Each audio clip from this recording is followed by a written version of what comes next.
Monsieur le Président, chers collègues, cette année 2017 sera à l'image des précédentes, difficile pour notre collectivité du fait d'un contexte économique au plus mal, conjugué au choix des différents gouvernements de ce quinquennat et de leur majorité, de faire porter au département la responsabilité et le résultat d'une politique économique qui a de façon quasi ininterrompue fait exploser le chômage et rendu exsangues les finances de l'État. Vous annoncez une augmentation zéro de la fiscalité pour cette année 2017.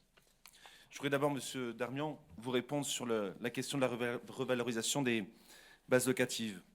On comprend qu'à la place qui est la vôtre, vous regrettiez que cette revalorisation baisse pour l'année 2017. Mais quand on se met à la place du contribuable, on constate quand même que cette revalorisation censée suivre l'inflation a été largement surévaluée ces dernières années. On prend l'année 2016 où on a eu une revalorisation de 1%, alors que l'inflation ne sera que de 0,1% pour cette année. La seconde chose, c'est qu'une augmentation de 0% de la fiscalité, c'est donc reprendre celle de l'année 2016, qui avait subi une augmentation historique pour notre département de 9%. Ce poids supplémentaire que vous avez imposé aux Girondins en 2016, vous continuerez donc de le faire peser sur eux une année supplémentaire. C'est d'autant plus inacceptable que cette fiscalité reste toujours le résultat de choix politiques et idéologiques de la part de votre majorité que je conteste et qui pèsent sur nos finances. La non-réduction du nombre de fonctionnaires, le non-contrôle des allocataires du RSA, le subventionnement d'associations clientélistes et politisées, le soutien aux migrants et la coopération internationale. Cette année 2017 est une année électorale et il faut reconnaître que pour le Parti socialiste qui va connaître des moments difficiles, cette non-augmentation de la fiscalité tombe à point. Ce que les Girondins verront moins bien, c'est que l'endettement va lui continuer d'exploser.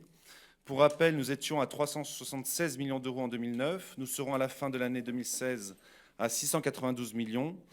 Et pour cette année 2017, tout porte à croire que l'augmentation sera encore une fois considérable. Vous aurez en 8 petites années doublé la dette de notre collectivité. Notre capacité de désendettement va lui aussi, de façon encore plus spectaculaire, augmenter. Nous sommes en 2016 à 5,4 années théoriques de remboursement. Nous serons en 2017 à 7 années, ce qui est un record pour cette collectivité. Voilà le triste résultat de la politique que vous avez portée au niveau national et celle que vous mettez en œuvre au niveau départemental, qui ne peut au minimum que susciter beaucoup d'humilité, parce qu'au final, ces choix politiques, ce sont les Girondins qui la payent ou qui la payeront. Cette opposition de fond, Monsieur le Président, que je considère constructive, je ne la retrouve pas chez nos collègues de Gironde Avenir. J'ai bien compris que l'un de mes tweets n'avait pas beaucoup plu hier soir. Je crois que ce n'est pas grand-chose, Monsieur Breillat. À côté de votre grotesque tentative lors de la précédente séance plénière de me diaboliser à propos de commentaires sur ma page Facebook, et cela dans le seul but de détourner l'attention sur un sujet pourtant de fond et essentiel pour nos concitoyens. Sur le fond, Monsieur Breillat, vous avez voté l'intégralité des dossiers de ce budget primitif. Vous reconnaissez donc que la vision que vous avez de la gestion de ce département par le Parti socialiste, c'est aussi la vôtre. Et ce qui nous amène donc à se poser cette question assez légitime. Si vous étiez majoritaire dans cette Assemblée, qu'est-ce que cela changerait pour les Girondins?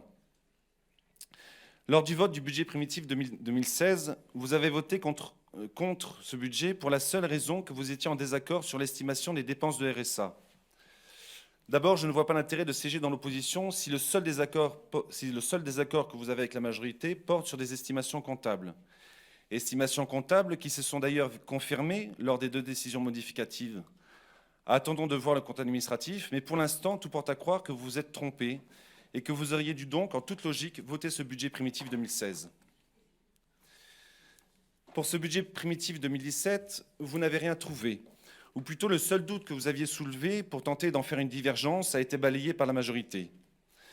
Monsieur Breillat, il ne vous reste plus qu'à voter ce budget primitif, sur lequel en 2 jours vous n'avez pas donné aucune raison valable pour ne pas voter ce budget, à part quelques commentaires, et parce que c'est un devoir d'honnêteté que vous avez vis-à-vis des Girondins, celui de reconnaître que vous courez dans une écurie certes différente du Parti socialiste, mais que vous proposez la même politique.